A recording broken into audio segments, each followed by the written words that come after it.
Boa noite, gente. Paz seja com todos, amém? Quem está feliz nessa noite?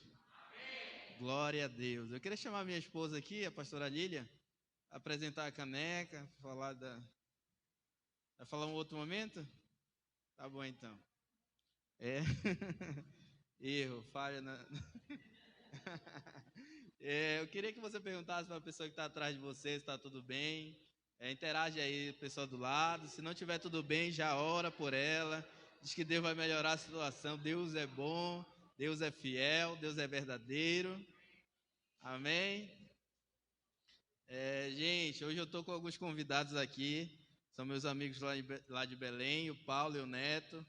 Esses que vocês ouviram aí, cantando. Super humildes.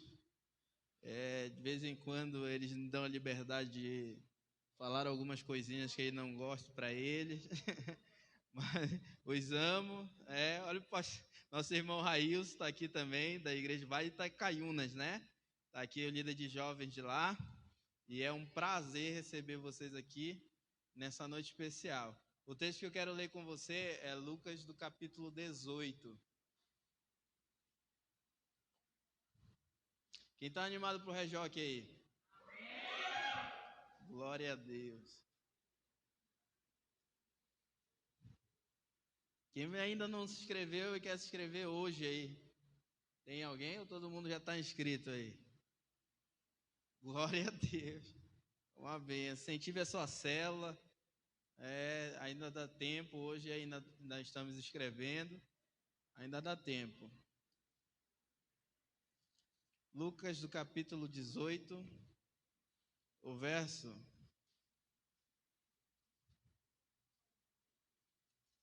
é o 18.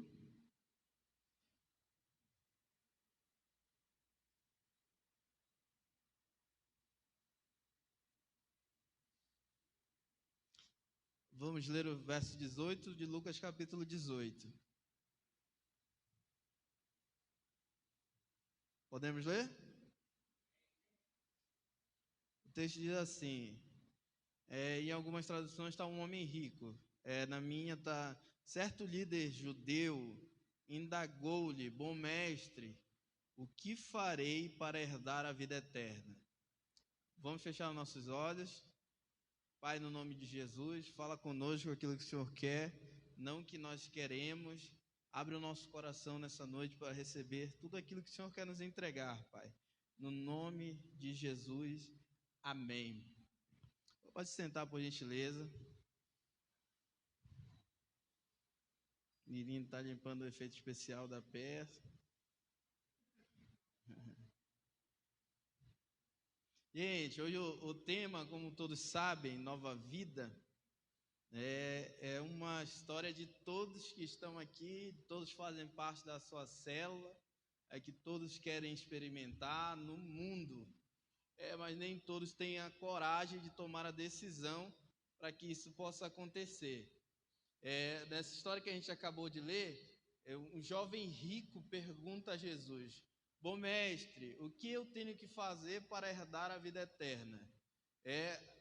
Jesus responde em seguida: por que me chamas de bom, se só há um bom que está no céu, que é Deus?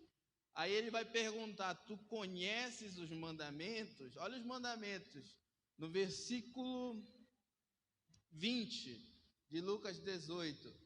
Eu não sei se vão botar aí, mas os mandamentos não adulterarás, ou seja, Jesus está perguntando se ele era fiel à esposa dele. O segundo, não furtarás ou não matarás, vou ler em ordem aqui, não matarás, não furtarás e não dirás falso testemunho. Jesus está perguntando, tu faz algum mal ao teu irmão? É isso que Jesus está perguntando. E o último honra teu pai e tua mãe. Ou seja, Jesus está perguntando se ele honra os pais o pai e a mãe dele para que os dias dele se prolonguem na terra. Um mandamento com promessa. Aí ele vai falar no 21, a tudo isso tenho obedecido desde a minha mocidade. Ou seja, ele era crente e cumpriu os mandamentos, que não fazia mal à sua esposa, era fiel a ela, não fazia mal a nenhum dos seus irmãos, da igreja, fora da igreja, e honrava os seus pais. Só que Jesus conhece o íntimo, profundo e o escondido. E disse, ao ouvir isto, exortou-lhe Jesus, ainda te falta uma coisa, vende tudo o que tu tens, dá aos pobres e siga-me. Aí olha o que vai dizer no versículo 25, versículo 23. Ao ouvir essas orientações, o jovem se entristeceu muito, deu meia volta e foi embora, porque ele era riquíssimo. Jesus, observando isso, o semblante abatido, acho que está muito alto meu microfone, o semblante abatido daquele homem, exclamou, quão dificilmente entrarão os ricos no reino de Deus. Certamente é mais fácil um camelo passar pelo fundo de uma agulha do que um rico entrar no reino de Deus. Agora que eu quero que você entenda, porque os discípulos aqui não entenderam o que Jesus estava falando. Olha o versículo 26. E os que ouviram essas palavras, se é dessa maneira, quem poderá se salvar? Um camelo passar pelo fundo de uma agulha era impossível, e os discípulos sabiam disso. Jesus asservou, tudo que é impossível aos homens é possível a Deus. Agora eu vou te explicar uma coisa aqui. Um homem que tinha uma vida de crente, não fazia mal a ninguém, nem a sua esposa, nem os seus pais, honrava seus pais, honrava seus irmãos, mas ele se achava longe de entrar no reino de Deus. Ele tinha a sensação de não ter acesso lá. Isso mostra uma coisa que Jesus vai falar ao nosso coração hoje, que você pode estar dentro da igreja e longe de Deus.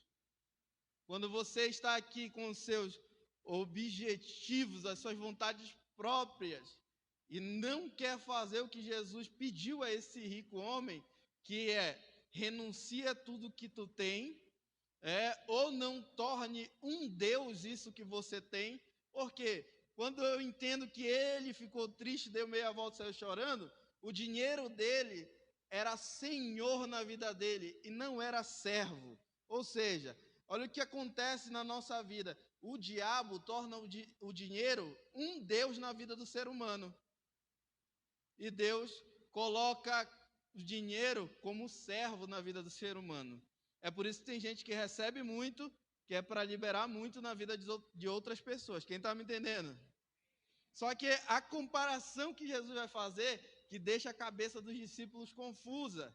Ele vai dizer, é mais fácil um camelo passar pelo fundo de uma agulha do que o rico herdar o reino de Deus.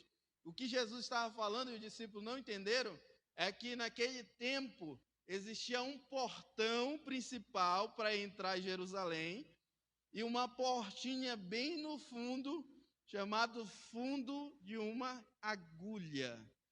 E essa porta tinha o tamanho de uma pessoa só. Ou seja, essa porta funcionava quando? No dia Sabat ou Shabat, que eu não consigo pronunciar na linguagem correta. É Shabat ou Sabat. E o que é esse dia? Esse dia é um dia sagrado para os judeus, que começa às 18 horas na sexta-feira, aonde o portão principal é fechado. E eles se separam para se consagrar, para consagrar o dia do sábado para o Senhor. Aí a portinha pequena fica aberta, que é o fundo da agulha. Aí quem é que tenta entrar no sábado? Os comerciantes. Os comerciantes eram considerados muito ricos naquela época. E os seus filhos, logo também, alguns nasciam no berço de ouro para ser o comerciante, ou outros trabalhavam muito para conseguir ser um comerciante. E esses tentavam entrar pelo fundo da agulha. Aí você entende, o tamanho de uma pessoa.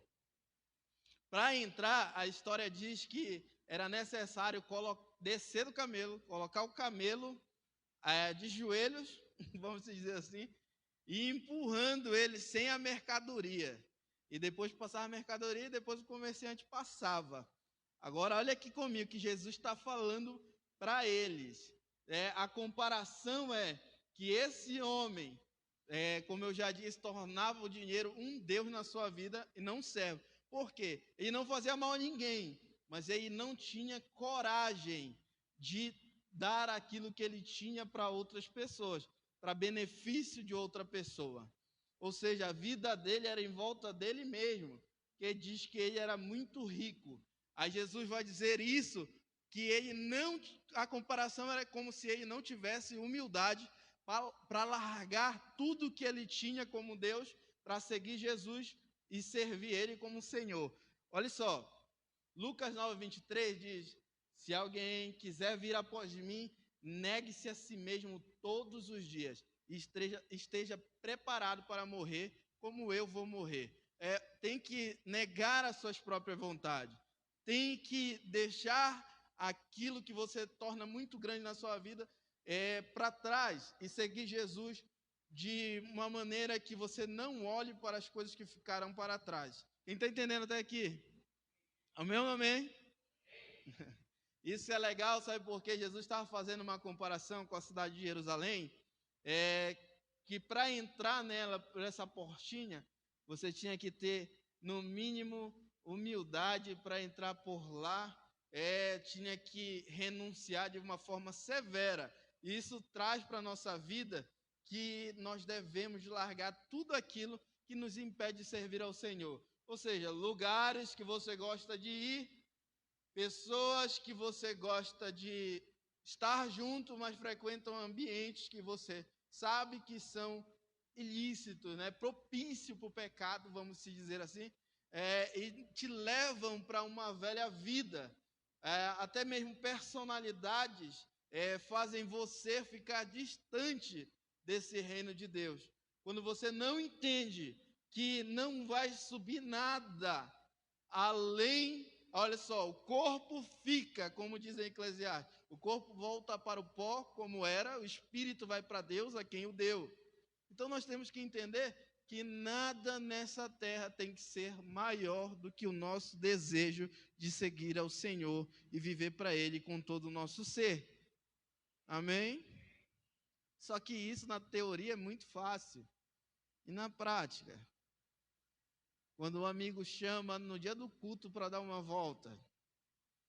Quando outro amigo diz, não vai para o Rejoque, que lá é coisa que não é para você.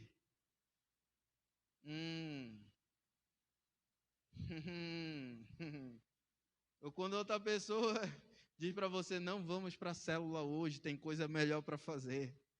Vamos jogar uma bola, vamos tomar um sorvete. Quem está entendendo? Vamos dar uma passeada no shopping. São coisas que as pessoas tornam como prioridades e não têm a coragem de tomar a decisão de renunciar isso e seguir a Deus com todo o nosso ser. Eu vou citar outro exemplo aqui de Pedro, em Lucas do capítulo 5, eu queria ler com você. Deu para entender aí sobre o jovem rico, o fundo da agulha? Amém ou não amém? Se tiver dúvida, pode perguntar. A gente não souber, eu pergunto para o pastor Ronisteu e ele responde para vocês. Lucas do capítulo 5, do verso 8. Olha só o que diz. E vendo Simão Pedro, se prostrou aos pés de Jesus, dizendo, Senhor, ausenta-te de mim, que eu sou um homem pecador. Olha só o que vai acontecer. Versículo 10, leia comigo. De igual modo também, Tiago e João, filhos de Zebedeus, que eram companheiros de Simão, e disse Jesus a Simão, não temas, de agora em diante serás pescador de homem. E levando os barcos para a terra, deixaram tudo e seguiram Jesus. Tem fases na nossa vida que Jesus não vai precisar pedir para a gente largar. A nossa consciência, o Espírito Santo vai nos mostrar que aquilo não vai nos aproximar de Deus. E nós vamos nos cobrar, dizer assim para nós mesmos, eu tenho que parar com isso, eu tenho que deixar isso, eu tenho que confessar aquilo, eu tenho que ser assim. E nós, na maioria das vezes, não vamos ter a coragem de fazer essas coisas que o Espírito nos direciona a fazer. E continuamos na velha vida. E isso é ruim demais, porque ninguém aqui quer ir para o inferno. Você conhece alguém que quer ir para o inferno? Dificilmente. Até um falso profeta pode saber que ele não é um falso profeta, porque falso profeta vai para o inferno. Então ninguém quer isso. Se você avisar lá, você é um falso profeta, ele para. Você está me entendendo aqui? Então o que Pedro fez, ao invés de modo diferente do jovem rico, foi quando ele viu Jesus. Olha a diferença, o jovem rico viu Jesus e perguntou qual é o segredo. Se mostrando perfeito, dizendo, eu cumpro esses mandamentos. E Pedro, quando viu a grandeza do Senhor, ele disse, ausenta-te de mim, porque eu sou homem pecador.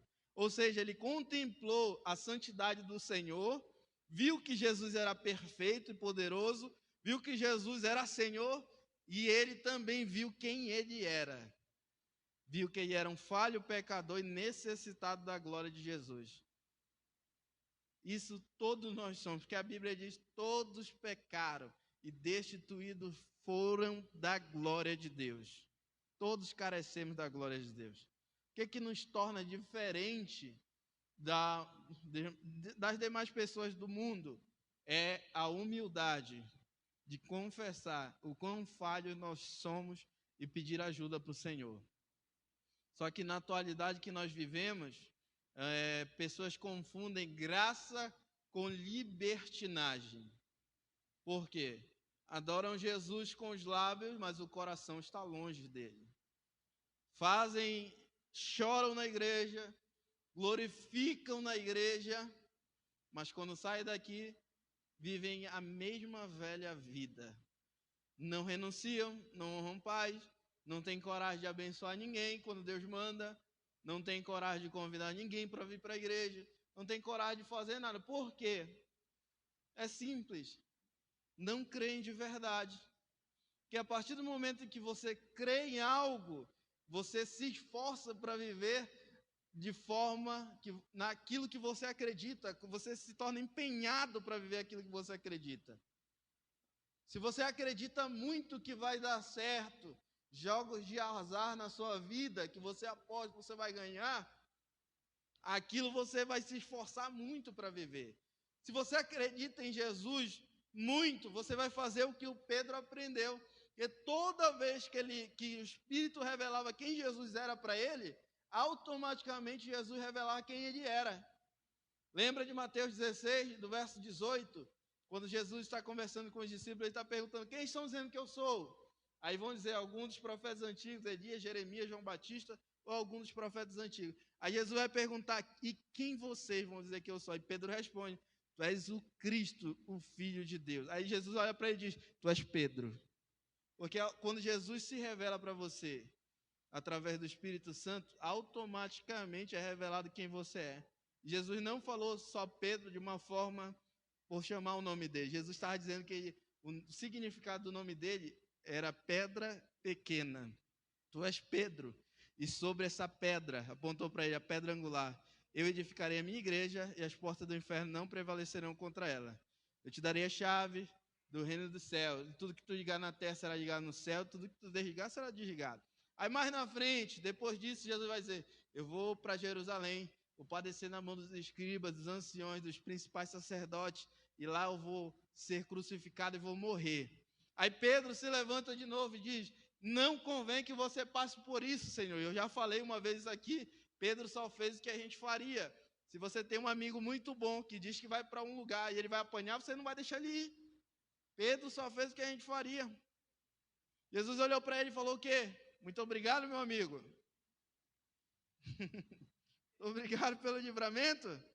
Passa para trás de mim, Satanás. Porque tu não entende a vontade de Deus. Mas antes Jesus diz, para mim tu é pedra de tropeço. Pois tu não entende a vontade de Deus, só entende a vontade dos homens. Jesus falou, passa para trás de mim, Satanás, porque a vontade do diabo era que Jesus não fosse para a cruz.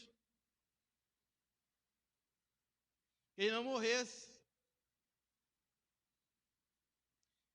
Jesus fala para ele, pois tu só entende a vontade dos homens, porque homem nenhum quer sofrer.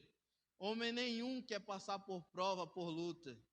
Alguém dá uma topada jogando bola, sai a cabeça do dedo, o cara fica desesperado logo. Alguém passa por uma prova financeira e pede, meu Deus, me tira daqui desesperadamente. Mas quando está tudo bem, essa pessoa não ora da mesma forma. Clamando com intensidade, chorando com intensidade, porque simplesmente Jesus é Senhor. Assim como Pedro fez. Homem nenhum gosta de sofrer e passar por dificuldade. Quando é repreendido, também não gosta. Por quê? Quer andar de boa ali, fazendo tudo o que quer e ninguém falando nada. Jesus ensinou Pedro que a vontade de Deus é perfeita, mas ela pode te causar dor. Por quê? Renúncia. E Pedro entende isso, como eu já disse aqui várias vezes. Pedro escreve em 1 Pedro 3,17, que é melhor padecer fazendo o bem, se assim ele quer, do que o mal. Diga amém. Eu recebo a vontade de Deus na minha vida. Pode doer. Tem certeza? E olha o que acontece, porque Jesus não passava nada além daquilo que ele fazia. Você conhece Filipenses do capítulo 2, do verso 5, que diz assim, que haja também em vós o mesmo sentimento que houve em Cristo Jesus, que não teve por usurpação e ser igual a Deus, antes ele se esvaziou e se tornou um servo, e em semelhança de homem, ele foi obediente até a morte, e a morte de cruz. E não ter por usurpação e ser igual a Deus, deixou tudo de lado, e desceu como homem.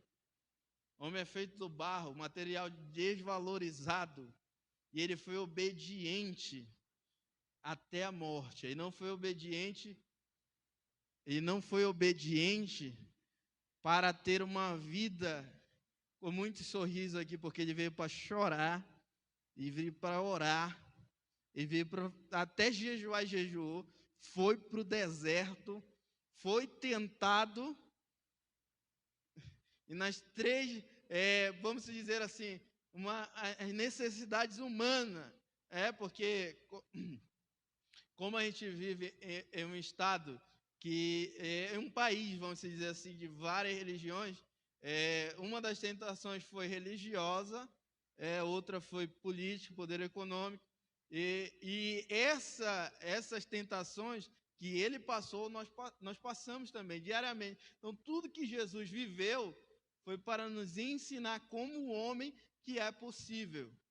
E ele diz assim, no mundo tereis aflições, que quer dizer pressão, aflição quer dizer pressão. E tem bom ânimo, quer dizer excesso de coragem. Aí ele vai dizer, eu venci o mundo. Mais na frente ele vai dizer, eis que estarei convosco até a consumação do século. Isso é uma promessa que é para a gente entender que Jesus que venceu o mundo está dentro de nós, nós não devemos pensar em derrota.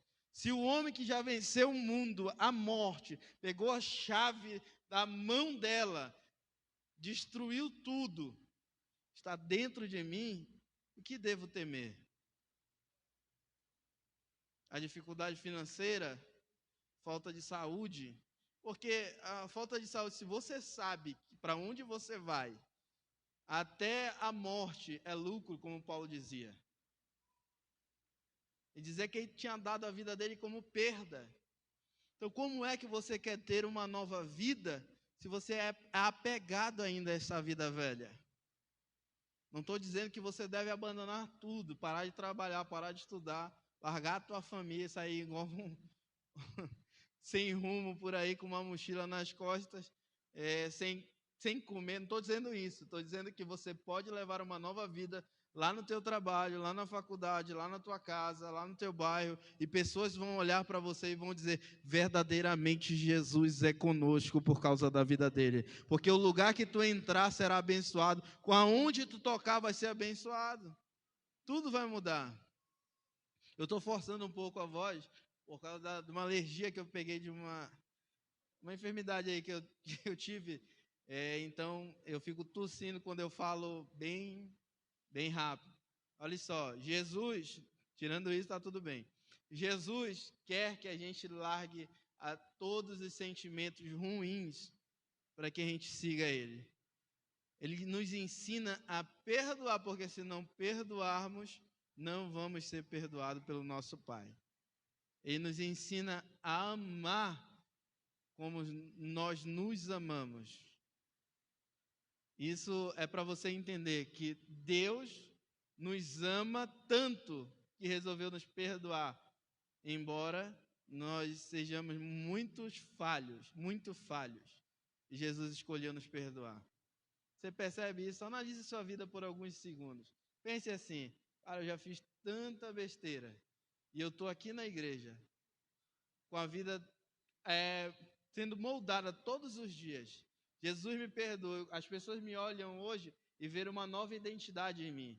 O dinheiro não é a minha identidade, mas Cristo é a minha identidade. Porque quando você passa por aí, as pessoas dizem, é cristão, é evangélico, serve a Jesus.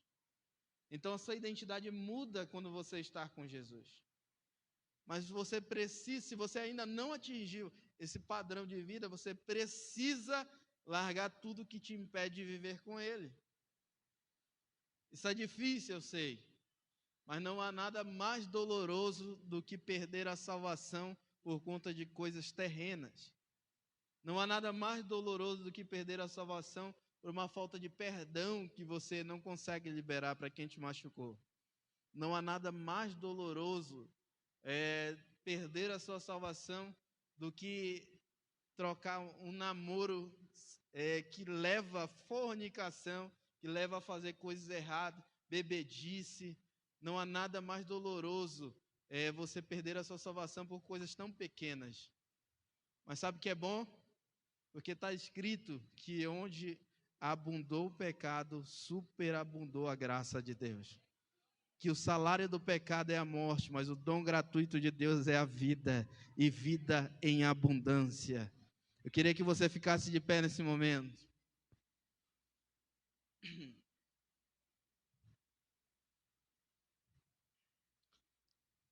Queria despedir o pessoal de casa, que Deus abençoe você. Eu espero que essa palavra tenha contribuído para a sua vida, no nome de Jesus. Gente, eu queria que você fechasse seus olhos nesse momento.